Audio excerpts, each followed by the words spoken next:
Let's now have a look at some of the facts and figures behind exactly what happened when we introduced the iPad program to our Blackboard learning management system. A couple of years before the iPad program, in 2009, we were intrinsically a desktop PC based school, and we were averaging about 1,000 page hits a day to our Blackboard site.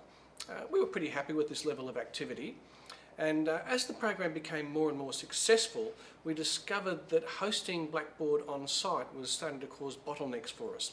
We're a boarding school, and we like our boarders to have a life outside of the classroom, so they're allowed to use YouTube and Skype home and watch the television in their home country, or whatever they need to do with our network outside of school hours.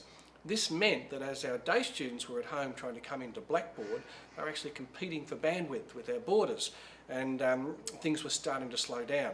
So we made the decision in 2010 to host our entire Blackboard network in a Tier 1 data centre in Mascot in Sydney. And some really interesting things happened. Pretty well straight away, we tripled the number of accesses to our Blackboard materials.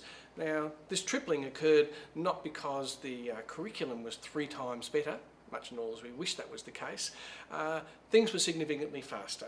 And as we discovered, as soon as things increased in speed, the numbers of accesses increased. And this is a really interesting figure too. You can see that the distance between the page visits and the course visits started to lengthen.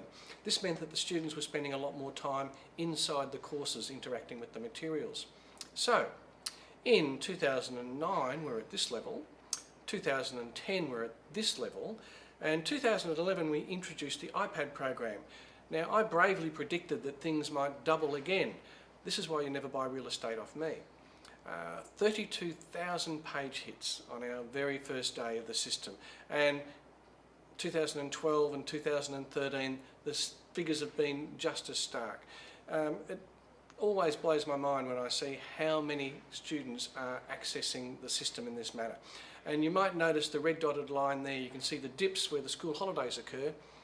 The Christmas break between 2011 and 2012, students were accessing the Blackboard materials during the Christmas break at the same level that they were during class time in 2010. That proved to me that we were successful.